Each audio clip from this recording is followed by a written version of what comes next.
Her hand was shaking. She knew it was shaking. She had known it for the past 4 minutes, which was how long she had been standing at the edge of the ballroom with the tray balanced across both palms, waiting for the signal from Mr. Sims that the far tables were ready for the wine service.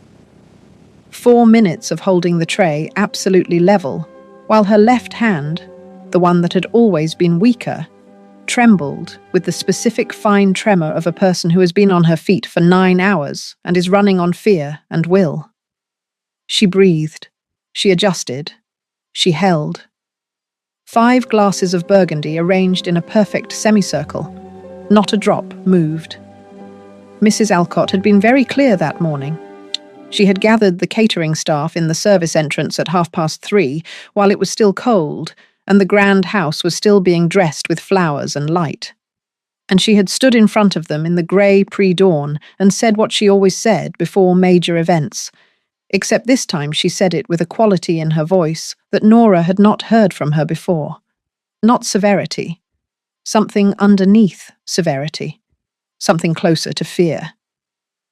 "The Duke of Ashworth is marrying today," Mrs. Alcott had said. "The most powerful man in this county. In 3 counties. His family has sat at the top of this city since before your grandparents were born. 200 guests, half of whom could end a career, or a business, or a life, with a word in the right ear." She had paused, and in the pause, her eyes had moved across the line of staff and landed, briefly, specifically, on Nora. Not unkindly, like a woman placing a marker on something she already knew was going to be a problem. "You will be invisible tonight. You will be efficient. You will not spill. You will not speak unless spoken to. And you will not cause any incident of any kind. Because the kind of trouble that happens in a room like this does not stay in the room. It follows you. It follows all of us." Another pause. "Do you all understand me?" They had all said yes. Nora had said yes, and meant it more completely than any of them, because she could not afford trouble. She could not afford to be sent home, to be blacklisted from the agency, to lose the 42 shillings this single evening would put in her hand. 42 shillings was 11 days of Danny's care. 42 shillings was the difference between the call she had been dreading from the Norwich facility, the one about funding, about the gap, about what happens when the gap is not filled, and the one that said everything was fine, everything was managed, everything was handled. She could not afford trouble. So she held the tray, and she breathed, and she watched her hand shake, and she willed it, with everything she had, to stop. It did not stop, but it steadied. There is a difference. A shaking hand that is fighting itself produces a finer, more controlled tremor than one that has given up. She was not giving up. She had learned the precise interior posture of not giving up, the way you hold your breath at the bottom of the exhale, the way you fix your eyes on a single point and let everything else blur to background. And she was holding it now, perfectly, for the 42nd minute of the evening. She did not see him coming. Nobody saw him coming, because Lord Pembury's son was 22 and had already had 3 glasses of champagne and was moving through the crowd with the easy entitlement of a young man in a room where nobody has ever told him to watch where he was going. He came from her left, her weak side, the side with the shaking hand, cutting between 2 guests with the speed of someone chasing a conversation he did not want to miss, and his elbow connected with Nora's arm just below the shoulder. Not hard, not deliberately. The glancing blow of a person who did not register that there was someone there. She turned to see what had hit her. It was the turning that did it. Because she had been holding the tray with every resource of concentration she possessed, and the concentration was organized around the straight ahead, around the fixed point, around the specific geometry of standing still. The moment she turned, the geometry broke. The tray shifted. The shift was small, a 1/4 inch, perhaps less. But a 1/4 inch under 5 glasses of Burgundy on a shaking hand is not small. She felt it go. This is the thing nobody tells you about catastrophe. There is always a moment between the beginning of it and the completion of it where you know exactly what is happening and cannot stop it. A fraction of a second that lasts long enough to understand everything. Nora felt the tray tip, and she saw the glasses begin their slow, inevitable lean, and she grabbed for the edge with her right hand and overcorrected, and the overcorrection finished what the bump had started. She thought, Danny. She thought, Mrs. Alcott's face. She thought, no. And the word arrived from somewhere so deep inside her it was barely a thought, just a sound, just the animal refusal of a person who cannot afford this. No, please no. The tray went, 5 glasses of Burgundy, directly onto the man who had been standing 3 feet in front of her, the man she had not seen because Lord Pembury's son had made her look left. The man in the white jacket, the man the entire room was arranged around tonight. The man Mrs. Alcott had said this morning was the most powerful person in 3 counties, the Duke of Ashworth. At his own wedding. The sound the glasses made hitting the floor was the loudest sound Nora had ever heard in her life, and she knew, even as she heard it, that this was not because the glasses were loud. It was because the room went silent first. In the half-second between the tray leaving her hands and the glasses reaching the marble, 200 people stopped talking simultaneously, and the silence arrived before the sound, and the sound fell into it like a stone into still water, and the rings spread outward, and every single person in the room turned to look. At her. She was already on her knees. She did not know when she had gone to her knees. Reflex? Training? The automatic response of someone who has been told that broken glass in a ballroom is cleared immediately. And she was on the marble with her hands reaching for the shards, and the wine soaking into her uniform, and the burgundy spreading dark and irreversible across the Duke's white jacket, and she could not look up. She could not look up because if she looked up, she would see his face, and seeing his face would confirm exactly how badly she had destroyed everything, and she needed 20 more seconds before she could absorb that. 20 more seconds of the marble floor and the broken glass and her own hands. Still shaking, she noticed. Still shaking past the point where shaking mattered. Collecting pieces she could barely feel. I am so sorry, she said. Her voice came from somewhere she did not recognize. I am so sorry, Your Grace. Please. I am so sorry.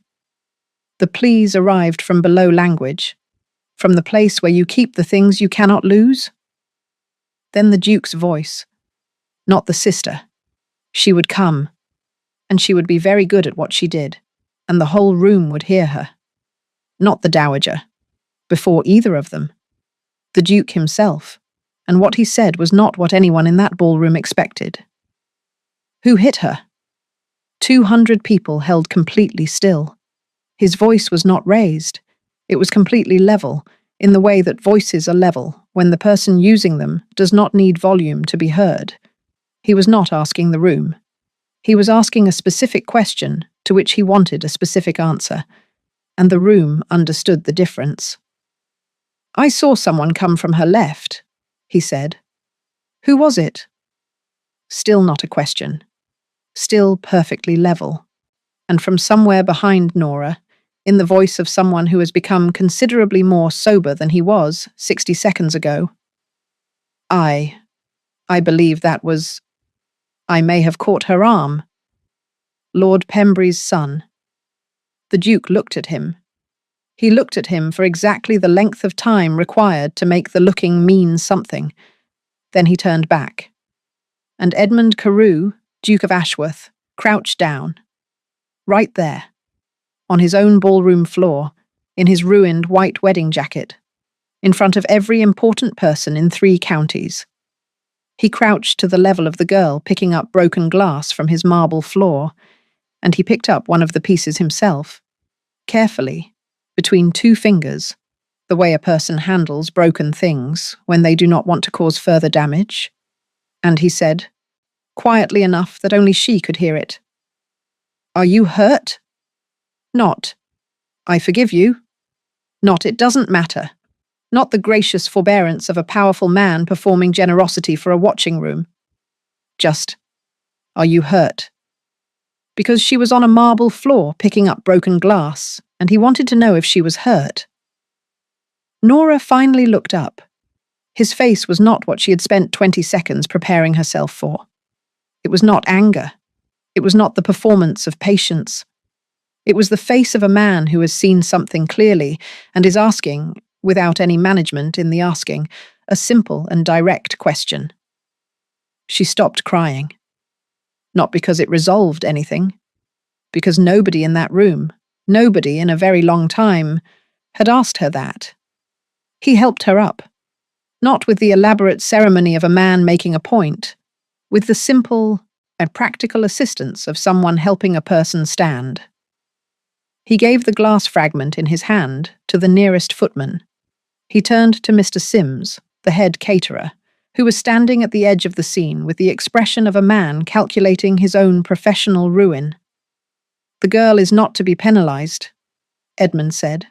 "Someone hit her arm. She was not at fault."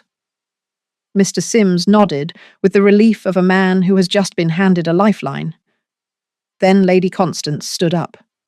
Constance Carew was 30 and had inherited her mother's voice without her mother's restraint, and she used it now with the carrying clarity of someone who wants the room to hear her and has correctly assessed that the room is listening. She said the girl was clearly not fit for the work. She said certain people simply could not be taught to belong in certain spaces. The phrasing particular, the kind you can defend as general observation, while everyone understands precisely what it means. She said the agency should be informed. She said the evening had been disrupted and accountability required. She said all of it, while Nora stood where Edmund had helped her up, in her wine-soaked uniform, with the borrowed shoes still half a size too small, and heard every word of it, and held herself absolutely still because holding still was the only thing she could do. Edmund said, "Constance." One word. The register of a man who has been tolerating something for a long time and has decided to stop tolerating it. Not angry. Done. Constance closed her mouth. The Dowager Duchess, for her part, said nothing further. But she looked at Nora with the calculating expression of a woman who has encountered a complication and is deciding how large a complication it represents.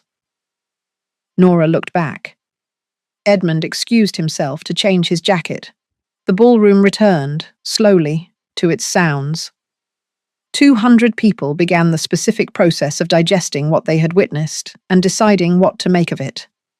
Across the room, Helena Voss, the bride, in her beautiful dress that also bore wine on its hem, had been watching her new husband since the moment the glasses fell. Her expression was the specific, unreadable expression of a very intelligent woman who is in fact reading everything. She watched him until he left the room. Then she looked at Nora. Then she looked away. Edmund did not take the direct route to the guest suite. He took the long way, through the east corridor behind the main staircase, because the direct route required crossing the ballroom, and he needed 4 minutes to not be looked at. He had just ruined his jacket. His sister had just performed for 200 people. And his mother had given the new girl the specific look she reserved for things she intended to address later. He needed 4 minutes. The service corridor ran parallel to the kitchens. He had taken the architectural shortcut without thinking about who else might be in it. 2 voices, catering staff. He caught his own name and slowed. They were talking about Nora. He stood in the corridor for 4 minutes and he listened. And he did not announce himself. And he heard things he had not been meant to hear. Specific things. Detailed things. The particular conversation of 2 people who care about someone and are talking about that person in the specific, exhausted, worried way of people who have been watching a situation for a long time without being able to fix it. He heard about 4 jobs. He heard about 14 months of working them simultaneously. He heard about the reason. Not vague financial difficulty, not the general pressure of poverty, but something specific. A younger brother, a residential medical facility in Norwich. The cost of keeping a person safe and cared for when the world has not designed any system adequate to that cost. And one young woman has decided to be the system herself. He heard, "She's been on her feet since noon, and her hands were shaking before she even picked the tray up. I could see it from across the room. She knew it too. She was fighting so hard to hold it." He heard, "And then that idiot just walked straight into her." He stood in the corridor a moment after the voices moved away. Then he went and changed his jacket and returned to his wedding. He was thinking about a girl with shaking hands who had stood at the edge of a ballroom for 4 minutes, fighting everything she had to keep a tray level, because 42 shillings was 11 days of someone's care, and she could not afford trouble. He thought about this for the rest of the evening. He thought about it the next day. 3 weeks later, he acted on it. It arrived on a Tuesday morning in an envelope bearing the Ashworth crest, addressed to Miss N. Vane, care of Bellamy's domestic agency. The letter was from the Ashworth House estate manager, a Mr. Finch. It offered a permanent household position, housekeeper's assistant, with defined responsibilities, and a salary nearly twice what Bellamy's paid for event work. The role would begin at the start of the following month. The position included accommodation in the staff quarters. The letter was signed by Mr. Finch. At the bottom, in different ink, in a hand that was not Mr. Finch's, smaller, controlled, the handwriting of someone accustomed to signing documents, were 4 words. "The step has been fixed." Nora sat at her kitchen table with the letter and thought about all the reasons she should not accept this. She had been noticed at this man's wedding under circumstances that were humiliating. She did not know what noticing looked like when it came from a duke, or what it was likely to require, or whether the offer was what it said it was, or something else in formal dress. She also had, in 3 weeks, a payment due to the Norwich facility that her current income would not cover. She thought about the 4 words at the bottom. The step has been fixed. Not a promise about her situation. Not a declaration of anything. Just, "I said the step was my fault, and I fixed it." She wrote a letter of acceptance. She told herself she would leave if she needed to. She packed her 2 good dresses and her father's dictionary and the photograph of Danny that she had carried since he was 7 years old, and she went to Ashworth House. Large houses have their own weather. Not literally. Though in winter the east wing at Ashworth House was cold, in a way that suggested the stone had absorbed centuries of drafts and considered warmth a temporary imposition. What Nora meant, in the first weeks, was that large houses had their own internal climate of mood and allegiance, and the particular pressure systems that form when people of very different power live under the same roof. The Ashworth House climate. The Dowager Duchess, who visited with a frequency suggesting she considered herself to live there, was the high-pressure system around which everything else organized. She was not unkind to the staff in the direct sense. She was entirely indifferent to them as people, in the way of a woman who had spent 58 years in spaces where the people around her existed to facilitate her comfort, rather than to have experiences of their own. Lady Constance was unpredictable weather, sometimes pleasant, sometimes not, with no reliable forecast. She managed her own unhappiness by finding fault with external things, and the things varied daily. Nora learned to assess her from a distance before entering any room she occupied. Helena, the new Duchess, was the most interesting weather of all. She was kind to the staff, with the specific quality of someone raised to be kind, rather than raised to be grand, which was a meaningful distinction. She remembered names, she said good morning, and meant it. She was living in a marriage that was correct and polite and functional in every outward sense, and hollow in the interior sense that people who have grown up in hollow arrangements eventually feel in their own bodies. Helena was not unhappy. She had not expected the marriage to be what it was not, and Edmund had been honest with her before the arrangement was finalized. A good life, a respected name, his genuine regard. not his heart, because his heart was occupied. In some way he had not explained, and she had not pressed. She had accepted this. She had her own reasons, which were complicated, and she and Edmund had reached an understanding more real than most marriages Nora had observed, and less warm than the ones in the novels she read on her evenings off. And Edmund. Edmund Carew ran the Ashworth estate with the focused attention of someone who considers it a genuine obligation rather than a background condition of wealth. He was in the estate office by 7 most mornings. He knew the name of every tenant and their specific situation. He had opinions about drainage and crop rotation that he expressed with more animation than almost anything else, except the law, which he had studied before the title claimed him and which he still read in the evenings, and about which he had strong views concerning the mechanisms by which institutions protected the powerful at the cost of those least able to bear that cost. He said these things at dinner to the visible discomfort of his mother, who considered such opinions something a duke could afford to have privately and could not afford to have publicly. He also noticed people, not in the performed way of powerful men who have been told noticing staff is a virtue, in the actual way. The way that produces a question like, "Are you hurt?" The way that produces a note at the bottom of a letter. The way that results.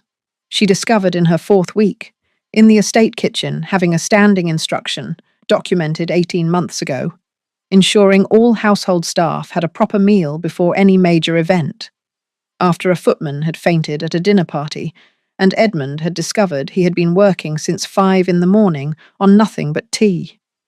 He noticed. He did something about it. He did not speak about having done something about it. Nora had met both kinds of men. She had not met this kind. She was very careful about that distinction. He told her in the 6th month, in his office, with the door closed. He told her he had overheard the conversation in the service corridor on his wedding night. He told her he had not announced himself. He said he should have. He said the offer of the position had been made because of what he heard. Not to exploit it, but because he understood her situation and had the means to address part of it, and he should have told her this when she accepted the position, and he had not, and he was telling her now.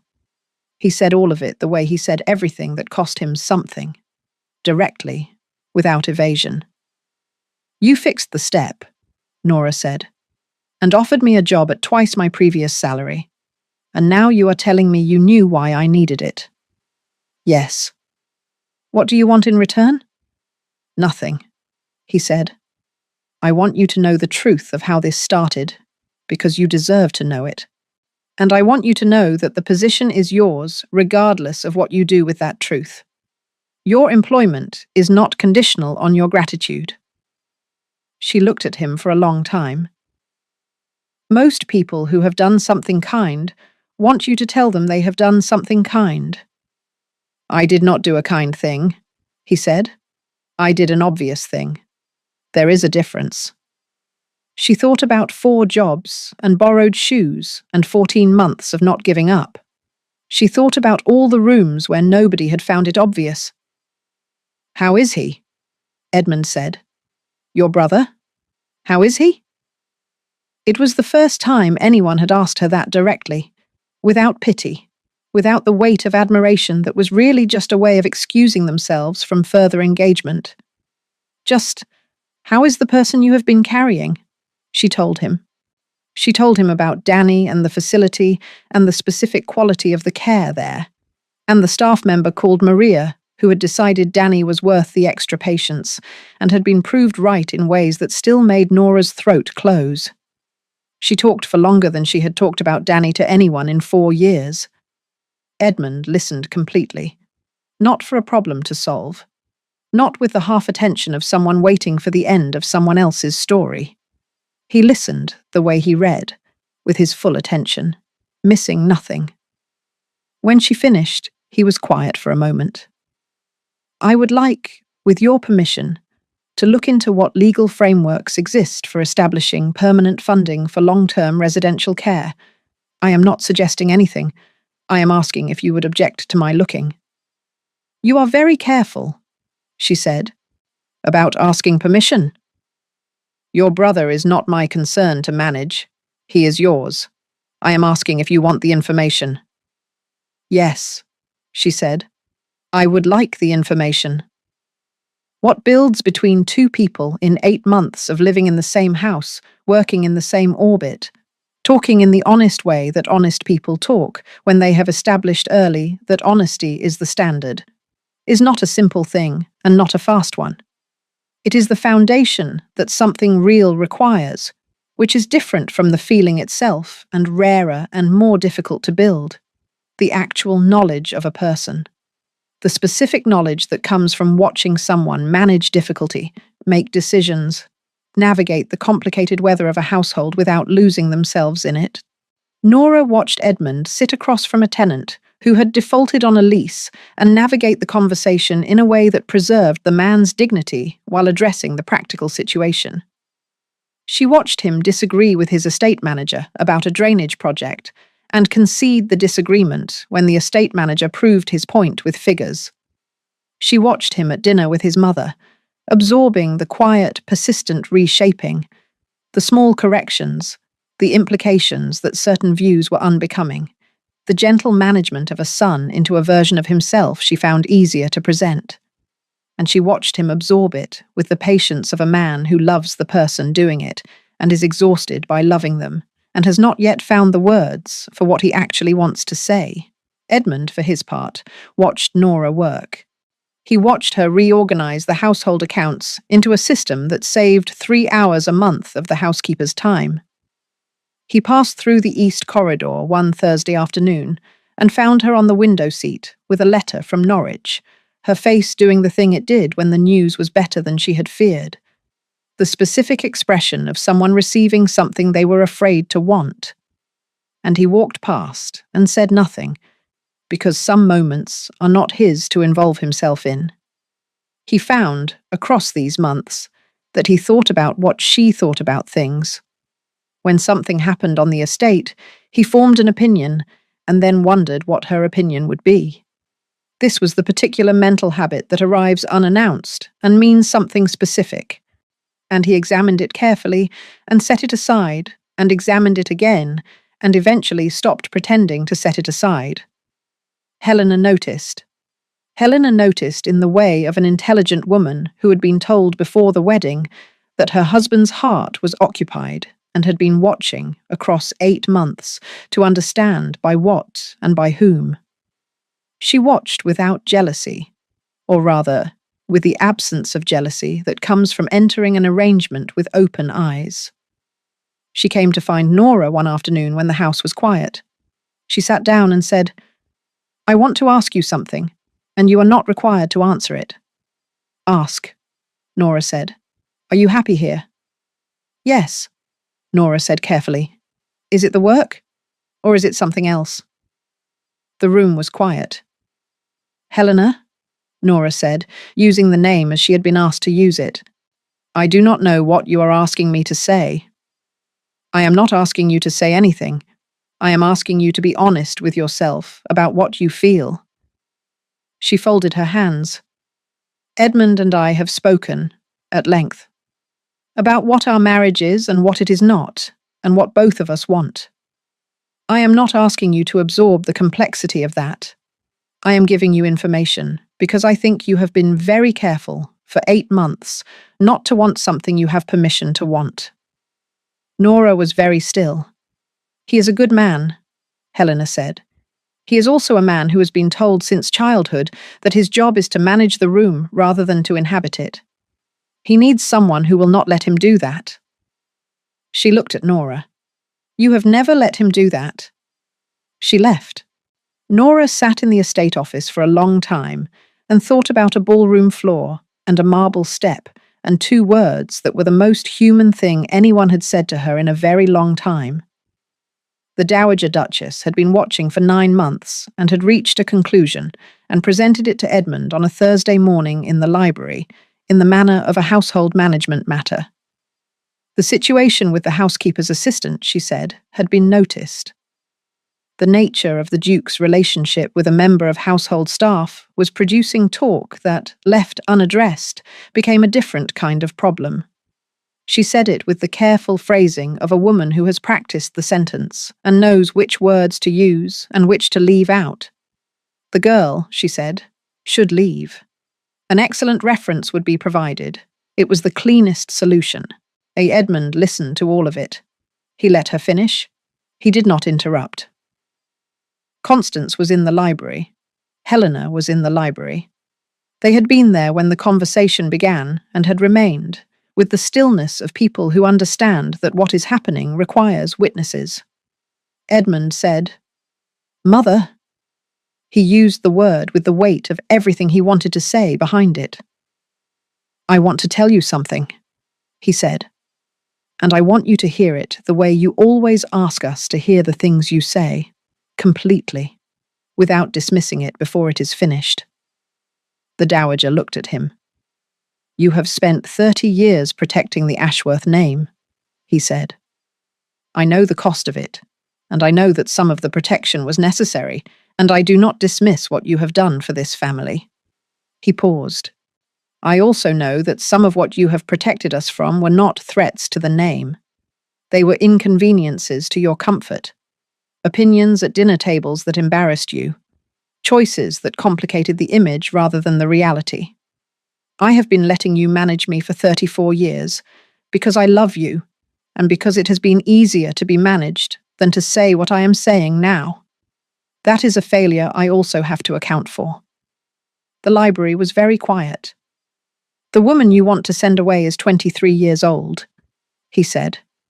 "She has been working 4 jobs simultaneously for 4 years to fund the residential care of a younger brother who requires it. She has done this without complaint and without asking anyone for help until I overheard a conversation in a service corridor that I should not have been listening to and acted on what I heard." He held his mother's eyes. "She is not a complication. She is a person. She has always been a person, including the night she was on the floor of this family's ballroom, which was the first time in my adult life I believe I have seen this family genuinely tested. The result of that test was not what I would have chosen for us." Constance made a small sound. "I am including myself," Edmund said, without inflection. "I should have spoken before I crouched down, not after." He looked back at his mother. "Nora Vane is not leaving this house at your request. What happens next between her and me will be addressed in the correct way with the correct process, and I will not be managed about it." He paused. "I would like you to consider, not now, when you are angry with me, but at some point, whether the thing you have spent 30 years protecting the name from was actually dangerous to it, or whether the danger has mostly been the protection." He said all of it without raising his voice. He said all of it with the specific quality of a man who has been waiting 34 years to say something and has finally said it and is prepared to live in whatever it produces. The Dowager was very still. She was not a foolish woman. She was a woman who had built a long life around a specific idea of what the family should be, and she was sitting across from her son who was telling her, as clearly and without cruelty, that the building had cost things she had not entered in the ledger. She looked at him for a long time. "I want to think about what you have said," she said, quietly, without the carrying voice. "That is all I'm asking," he said. She left the library. Constance stayed. She stood at the window, looking out at the grounds, with an expression more complicated than the one she usually wore. Something underneath it that might have been the first small movement of something that had needed to move for a long time. Helena sat near the fire with the unreadable expression that was in fact reading everything, and the corners of her mouth had moved very slightly toward a smile.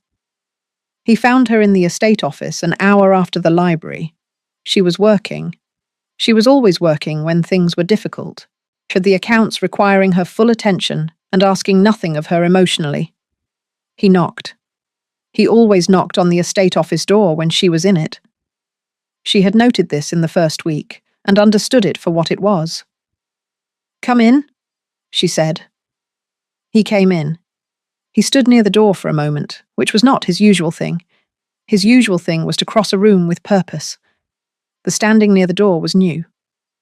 I owe you an account of what just happened, he said. I heard some of it, she said. Yes, but there is a part you did not hear, and I want to say it directly, rather than have it arrive through corridors. He looked at her. I have been thinking, for 9 months, about what to do with something I feel that I do not have a simple right to feel, given the specific circumstances of my life. Helena and I have spoken at length. The arrangement between us is being addressed honestly. I am not asking you to absorb that complexity today. He held her eyes. What I want to say directly is that what I feel is not complicated, even if the situation around it is. What I feel is that you are the most honest person I have encountered in 34 years. That I think about what you think about things. That a marble step on a terrace entrance was the most clarifying event this house has produced in a decade, because it required me to look at you long enough to understand what I was looking at. He paused. I am not asking for anything. I am stating a fact. Because you have always preferred facts to managed versions of facts, and I am trying to be the kind of man who gives you the real one. Nora set down her pen. She looked at him the way she looked at everything requiring honest assessment, completely, without managing what she found. You crouched down, she said. Yes.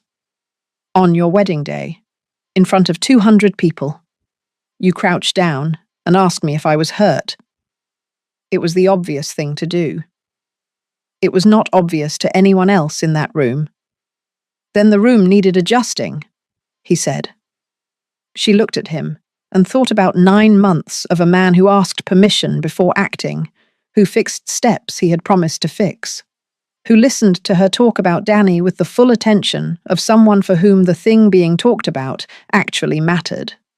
I need the situation with Helena addressed correctly, she said. Properly and honestly, all of it. Yes, that is what I intend. And Danny's care needs to be secured independently of anything between you and me. I will not have his situation dependent on a personal arrangement. Whatever legal framework you looked into, that needs to be mine, in my name. Regardless of what happens between us. I know, he said. I have the documentation when you are ready. It is already in your name. She looked at him. He had prepared it already. Of course he had. And I am not a simple proposition, she said. I have a brother. I will spend my life ensuring is cared for, and opinions about things. And I do not know how to perform in rooms the way this family performs in rooms, and I will not learn. Good, he said. I have been performing in rooms since I was 6 years old, and I am exhausted by it, and I would like at least one person who does not require it of me. She looked at him for one more moment. Then she said, Ask me again. He looked at her. The question from the ballroom, she said. Ask me again. He understood immediately. She watched him understand. Are you hurt? He said, quietly. The same 2 words, the same register. No performance, just direct. She thought about it honestly. About 4 years of 4 jobs, and borrowed shoes, and shaking hands, and all the rooms, and all the calculations, and the pleas that had arrived from below language. Not any more, she said. He looked at her with everything he had been not saying for 9 months on his face. She looked back with the same, or Helena and Edmund concluded their arrangement formally and without bitterness, through a process she managed with the same intelligent composure she brought to everything. She left Ashworth House for a property in Scotland. Not a removal, but what she had asked for, a place of her own. She wrote to Nora before she left. You were right that he notices things. Do not let him stop noticing you. Nora read it twice and kept it. The Dowager Duchess did what she had said she would do. She thought about what Edmund had said to her. It took longer than a day and shorter than a year, And what it produced was not transformation. She was 58 and did not transform, but a specific change in how she entered the estate office when Nora was in it. She began to knock. She had never knocked before. It was a small thing. It was not a small thing. Hey, Constance was a longer project. 30 years of practiced self is not unpracticed quickly or linearly. But she and Edmund began having conversations that were harder and more honest than their previous ones, and something between them became realer than what had been there before. Danny came to visit Ashworth House in the second year.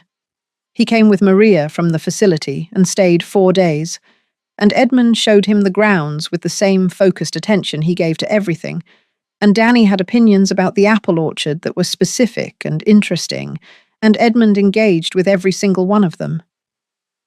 Nora watched from the east terrace, the one with the fixed marble step, and felt something in her chest that was large and warm and not entirely nameable, and she chose, this once, not to try to name it. Some things do not require cataloguing. Some things are allowed to simply be what they are. She and Edmund were married the following spring. Quietly. The people who mattered. Several county newspapers noted it was nothing like the social event of the previous decade. It was small and specific, and exactly the right size for what it was. Edmund wore, pointedly and without comment, a white jacket. Her hand was shaking. She knew it was shaking, and she fought it. And she held the tray level for 42 minutes through pure force of will, through the specific, private, invisible heroism of a young woman who could not afford to spill a glass of wine because 42 shillings was 11 days of her brother's care. And then someone who was not looking bumped her arm, and the tray went, and the room went silent, and 200 people in silk and diamonds stood in a gold-lit ballroom and decided, in the space of a few seconds, what kind of people they were going to be about it. Most of them decided to watch. One of them crouched down. He asked, "Are you hurt?" 2 words. Delivered not as a performance, not as a declaration, not as a statement of character for the benefit of the watching room. Delivered because she was on a marble floor picking up broken glass, and he wanted to know if she was hurt. That is the whole story. Except it is not the whole story, because what happens after someone crouches down? What it costs them? What it builds between 2 people? What it finally forces you to say to the people who raised you to stay standing at all times, regardless of who is on the floor? That is the part the room never saw coming. And the room never quite forgave him for making it look so simple. If this story found something in you, if the shaking hand made you hold your breath, if the pleas from below language landed somewhere real, if the crouching down made you understand something about the people around you who have been holding trays steady on shaking hands and asking nothing of anyone, then you already know why we are here. We are here because some stories are about grand gestures and some stories are about crouching down. And the crouching down stories are the ones that last. Subscribe. Come back. Tell someone who needs this story that it exists. We will be here. The marble step is fixed. The tray is steady. The room is waiting to see what you do next.